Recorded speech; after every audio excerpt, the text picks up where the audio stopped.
Welcome to another episode of Good Morning Soul. And good morning. I almost forgot to say it. Good morning, or good night, whatever time you actually listen to these podcasts. I don't actually know, but today, I think you all know what we're doing here today already. I'm going to be doing songs I love, where I take apart some of my favorite songs and just dissect them and, talk about them, etc.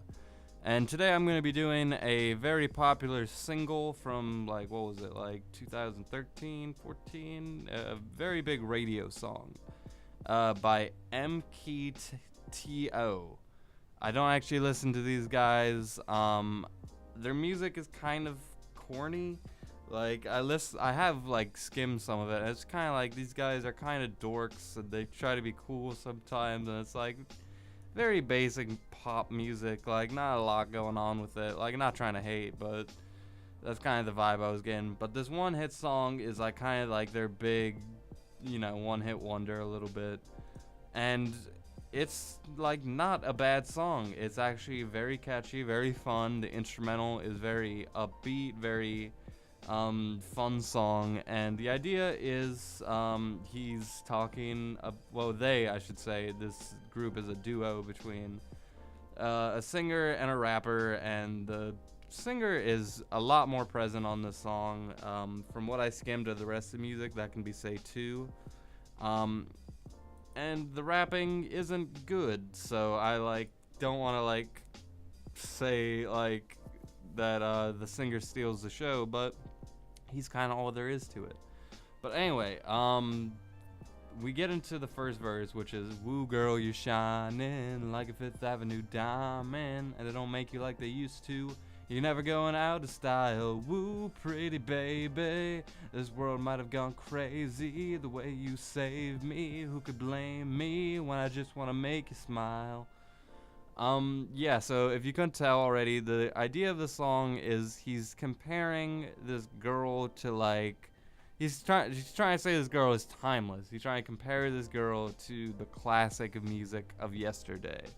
And that is very present when he name drops 4 people in the pre-hook, which goes, "I wanna thrill you like Michael.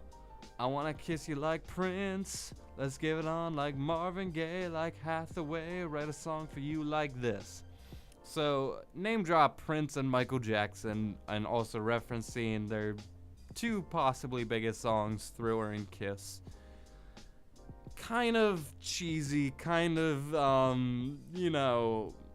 it's kind of like whenever people, it's like when people hold up the torch for the past, when it's we don't really want you to hold up the torch. It's kind of a little bit prestigious for you. But they're using these guys' names to make a fun pop song, which Michael and Prince, that is what they did best. And a love song, if you want to call it that. So, some that these guys, are very familiar with. I doubt, if they were alive today, that they would hate on the song for doing it. In fact, I think Prince was alive when this song came out, so I doubt he was upset about it. But then the hook goes, "You're over my head, I'm out of my mind, thinking I was born in the wrong time, one of a kind, living in a world gone plastic, baby you're so classic." And yeah. And then the verse, which, he's rapping, but this is a tiny little bars for a tiny little verse.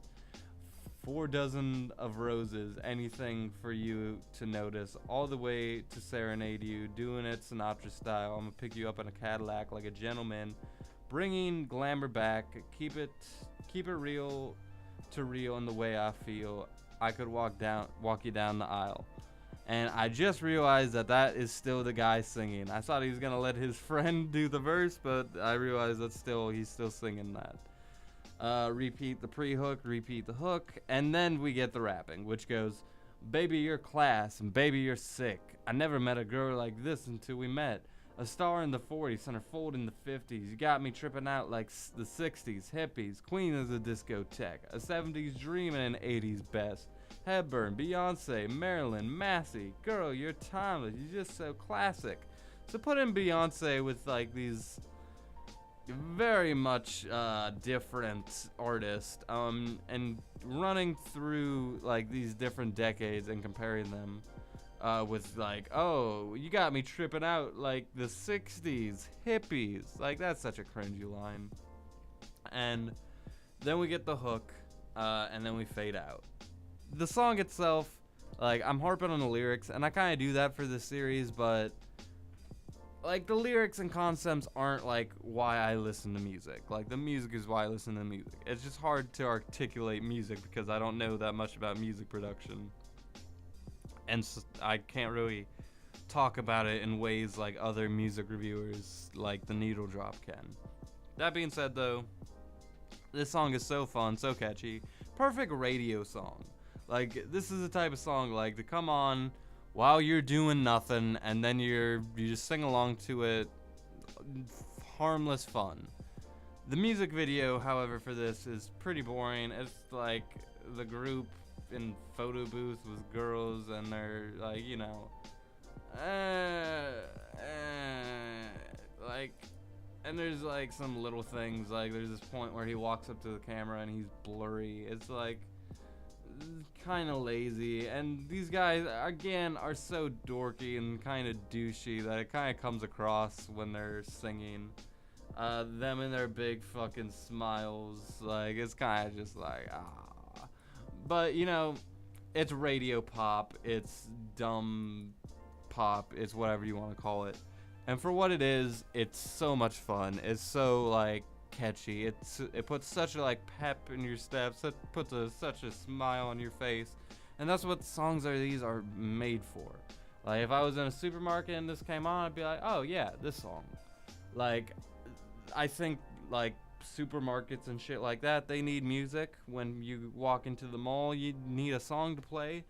And you don't want to upset anybody, and there's so many different styles of music. What do? Oh, you put on this song because not only is it harmless, but, you know, most people, like, would consider it catchy. Most people, I don't think, would enjoy the song, but, you know, they would not be upset if you played it. Whereas if you played most genres of music, they'd be like, what the fuck are you doing? If you played country, trap rap, like most hip-hop music, most rock and metal music, there's not that many genres that you can play, but songs like this are so lively that it's like made for places like that. I, for one, was really into this song back when it came out. Like, it was a very easy song to jam out to.